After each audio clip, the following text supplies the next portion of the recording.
When we allow fear to be our master, we cannot be happy and free as a butterfly. But when we choose to trust the journey and embrace love and joy, we're free to fly. That's in the words of Anakin R. Day. Good morning to you and welcome to OGBC 90.5 Feminine Scope is a program. It's another beautiful Saturday morning and I know that you're eager to know who my guest is today. Anyway, it's always a pleasure to host my guests on this program, Feminine Scope, every Saturday morning from 8:30. These are women who have excelled in their chosen careers so that we can also learn one or two things from them.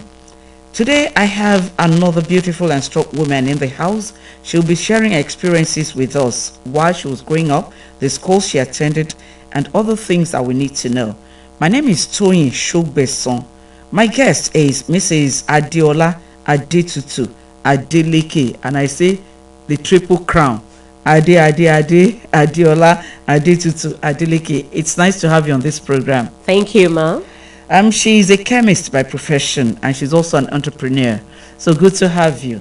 Thank you, ma'am. Anybody that is in business, everybody will say we are entrepreneur. I'm an entrepreneur. So nice to have you. Let's get to know who the triple Ade is. Triple crown, Adetutu, Adeola Adeleke. Yeah, Adeola Adetutu Adeleke. I'm from Ijebu-Ode. I was born 7th February 1968. Born, bred at Ibadan, buttered in Lagos. Wow, I like that. I attended St. Teresa's Primary School, Okeado, Ibadan. Then I went to community grammar school. You attended St. Teresa's Primary School? Yes, ma'am. I also attended St. Teresa's Primary School. Primary school. Yeah. First person I'll see attending St. Teresa's Primary School. Why didn't you go to St. Teresa's College? We are are we the first or the second state that started this free education, the Bolaige era? Yes, they had to take from this to this and they merged together. So I went to community grammar school, Molete, inside St. Anne's for class 1 and first term class 2. Then I lost my mom and I had to go to Lagos and I finished from Holy Child College, Obalende, Lagos. So I went to Lagos State University, LASU. I read chemistry, set of 88. Yeah. I finished 92. I see. I served in Kogi State, UBA, Lokoja. Then I came back to Lagos. Wow. Before I came to Abeokuta. That's quite interesting. But then you just summarized that journey. I'm going to help you to make the journey longer a little bit. So growing up in Ibadan, at this point, how many are you from your parents? We are 7 and I'm the last born. You are number last? Yes, ma'am. How many boys, how many girls? 3 boys, then 4 girls. You must be a pampered child, being the last born of the family. Yes, I can imagine. You said something that at a point your mom passed on. Yes, when was that? 1982, October. October 1982. How old were you at that time? 14. 14. So you grew up to know her. I grew up to know her. Oh, so passing on, with the passage of your mom, did you miss any motherly care? Yes. Being the last born, don't forget. Because your elder siblings must have acted as a mother figure. Yes, they did. They did. You know what happened is when I was with my mom, I wasn't swallow person. Okay. Yes. And by the time my mom passed on and I had to live with our eldest sister, though my eldest sister, while my mom was around, had been taking me as a daughter. Okay. So it's like I grew up to know her as my mom too. So it's like I had 2 moms. So, but the aspect of if you don't eat eba here, there is no food for you. Okay. Which with my mom, something else before come. You understand? I missed that aspect. And invariably, did you grow to now like eba? Oh, at times now, I might just feel like, okay, let me take Eba. And another person that helped me with swallow is, after my service here, I came to Abeokuta. I lived with Bishop Ruben, okay? So it's like he gave me out in marriage. I lived in his house, and in his house too, you cannot tell him that I am not eating this. So you will eat what every other person is eating. So he was the one that really, while I was still with my sister, I don't want. And then I was looking at it as, this person is punishing me. But by the time I got to Bishop's house, and it's like, in fact, you have to make it for everybody in the house. I just started eating anything swallow. Amala, eba, fufu. The thing will not just go down your throat. It's just I cannot take it with vegetable. I still take it with swallow. With draw soup. Draw soup. That ogbono, iwedu. Or okra. I'm not so an okra person like that. You know that we have children like that even today. That's the parents will say, if you cannot take swallow, you cannot do this. What do you say to such? Thank God. Do we leave them or do we make them eat it? Yeah, we should make them eat it, in the sense that when they leave the house to another person's house, it is what they have that we give them. Why I was doing that was because, I lived with my mom and she was allowing me. Didn't know that, by the time this woman passed on, I will have to go to another. I didn't believe that. Your mom could pass on. Yes. So that's and anything will happen. Now, let's go back to your growing up years. From primary to secondary, from secondary to the university. What was the relationship like with your other siblings, being the last one? I was all around them. Though I didn't get to meet my mom with my dad. What happened? My dad was living at Jebode when he retired from Kingsway at Ibadan. And my mom was at Ibadan. So I knew something happened. But I was small then. I didn't really know what happened. So I got to know them, Ijebu and Ibadan. And I was at Ibadan. So it's like I was with my mom alone. And being the last born, I think it was only 2 or 3 of us then that were still single. So my immediate senior comes to Ibadan to greet us, then go back to Ijebu. She was living with my dad. But our relationship was cordial. I had a cordial relationship with my siblings. You moved to Lagos because you said you were born and bred in Ibadan but buttered in Lagos. But you found yourself in Abeokuta living with Bishop again. Compare your life living in Ibadan, being born in Ibadan and bred in Ibadan, and then moving to Lagos and coming to Abeokuta. What was life like? I just want a comparison of the three. While I was in Ibadan, I'd been yearning to live in Lagos because we go to Lagos for holidays, and I realized that where we live at Ibadan, it's somehow we lived at Ring Road, Challenge. It's like the bubbly side. But when I got to Lagos, I lived at Ebutemeta. I lived at Ebutemeta. Ebutemeta is a lively place. You have the middle, the lower, and the three everybody together at Ebutemeta. And by the time I went to secondary school, I went to Holy Child College, where the high, the medium, and everybody. My driver is around. Kind of thing. So it's like, but while I was at Ibadan, though they were taking me to school, but I could at times with my friends, let's trek now. We trek from Oshosami to Ring Road. We will use our money to buy Ketia. That condensed milk, all sorts. And your transport fare. Well, our transport spend fare. It or something. Yes, and we trek down. And why are you coming late? We give one excuse or the other, But at Lagos, the time you are closing.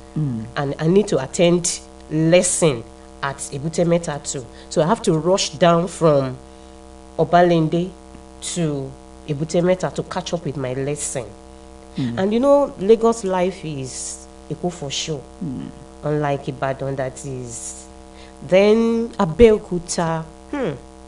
Abeokuta is cool. I think Abeokuta is cooler than Ibadan. But Lagos is giri-giri.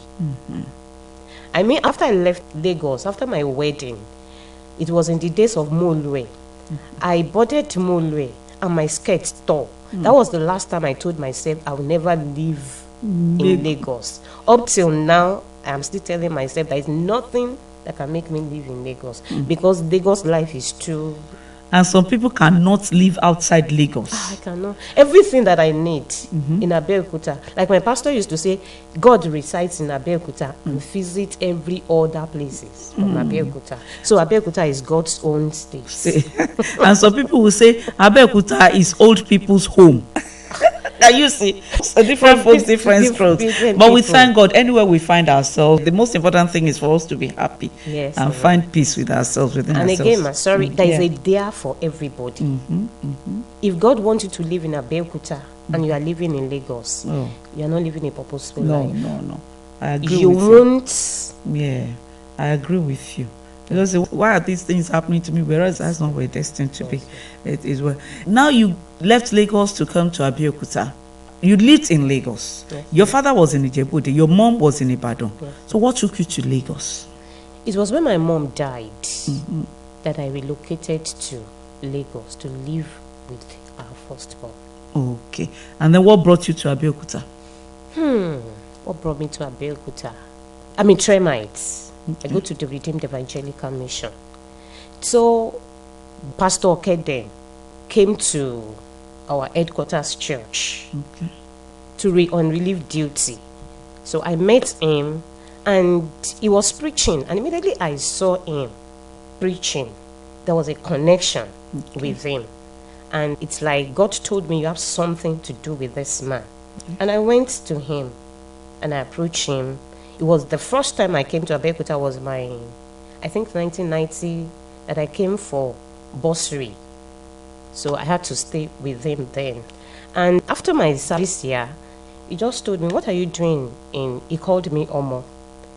What are you doing now? And I said, I don't have anything. He said, come to Abeokuta. So he invited me to Abeokuta on his own. And then I started living with him. Then he got a job for me with Ogun State Water Corporation. So I worked with Ogun State Water Corporation from 1996 to 1998. I left Ogun State Water Corporation and I joined TREM Mission Control, and I worked there for 17 years. Wow. With Mommy Bola, okay. Yeah. I lived in their house. In their house, yeah. You enjoyed your stay with them? I am blessed. We thank God. So, at what point did you leave their house? Marriage took me out of their house. Who is the man? Deacon Francis Olubayo Adeleke. He was an accountant with Gateway Hotel. Okay.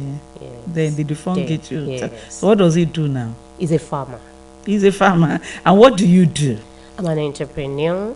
I'm into production of beauty, cosmetics, household products, personal and industrial products, then hotel amenities.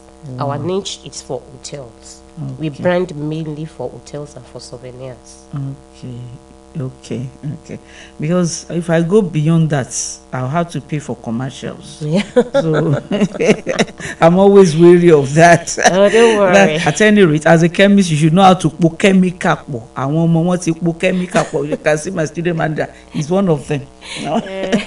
We thank God for you. The program is still Feminine Scope on OGBC 90.5 FM. My guest is Mrs Adeola Adetutu Adeleke. She's a chemist by profession and an entrepreneur. You resigned your appointment with the Ogun State Water Corporation. You joined TREM Mission.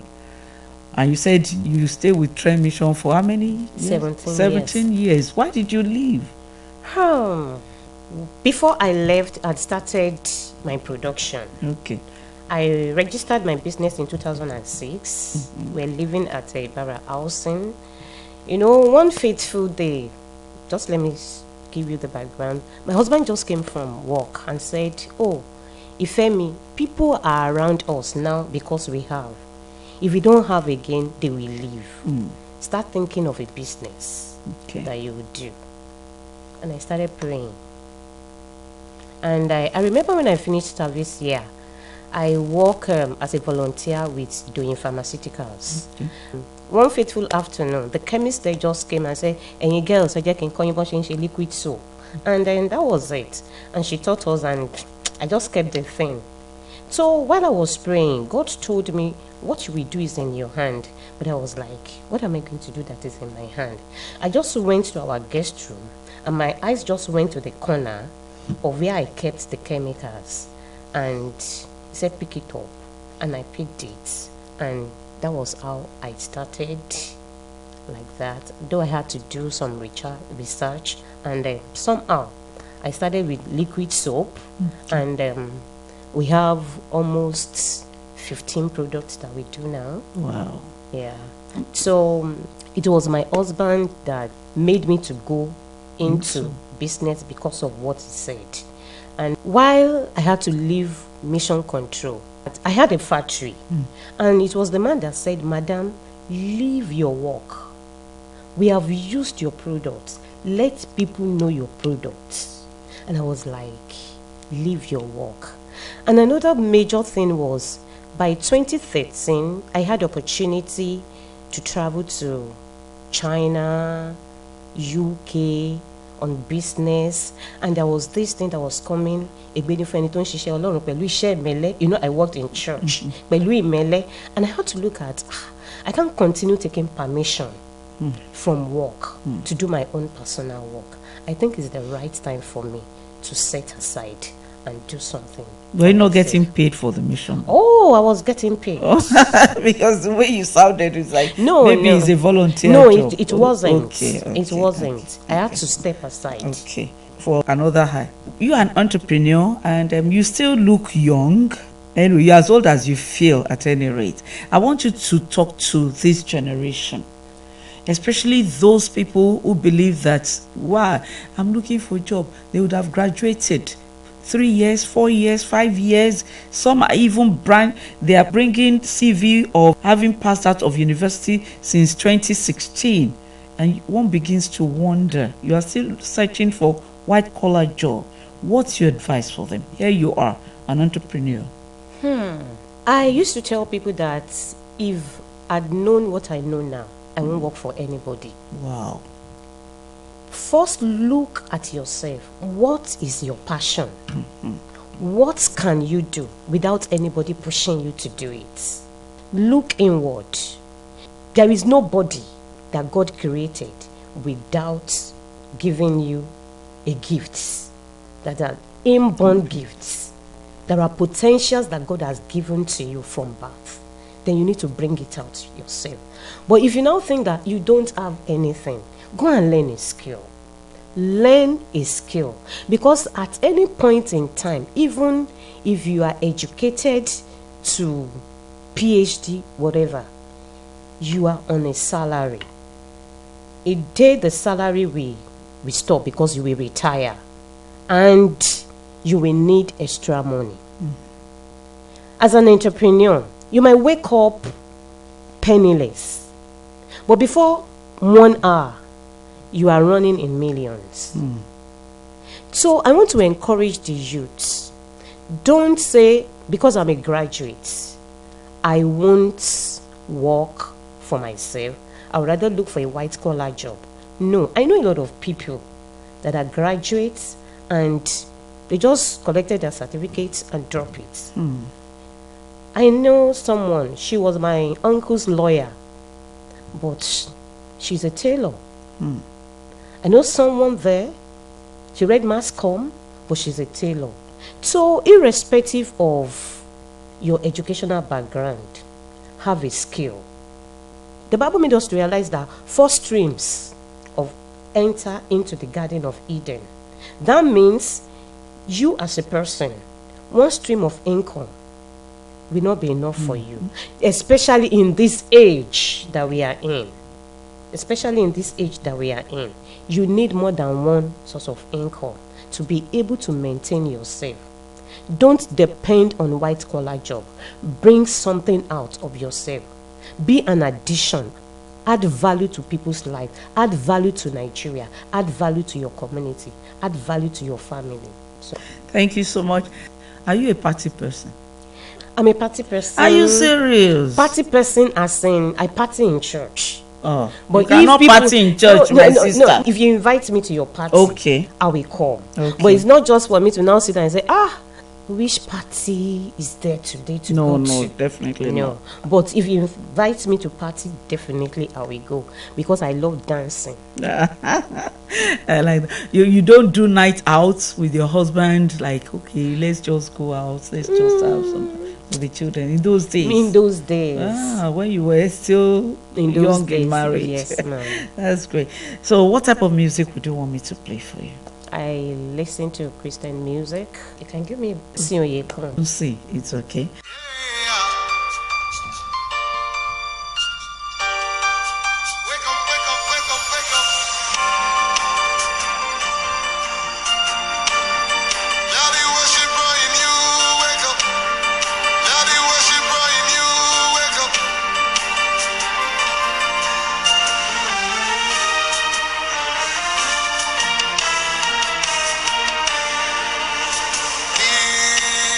This is my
So thank you so much for finding time to be on this program today. We really appreciate you coming. And our regards to our farmer uncle. What branch of farming does he do? Is it cash crop? Okay, yes, it's cash crop. Yes, Is into cash crop? Okay, cashew and all the yes, rest. So that's interesting. Well, that's it. I believe you've learned from my guest this morning. Join us next week for another edition of Feminine Scope on OGBC 90.5. Again, let me thank Mrs Adeola Adetutu Adeleke, my guest on this program. She's a chemist by profession and an entrepreneur. I also thank my producer, Temilade Tijani, assisted by Fumilayo Akintoye. My studio manager is Samuel Adeneye. My name is Toyin Sogbesan, TS. Till next week, do enjoy your weekend. Good morning.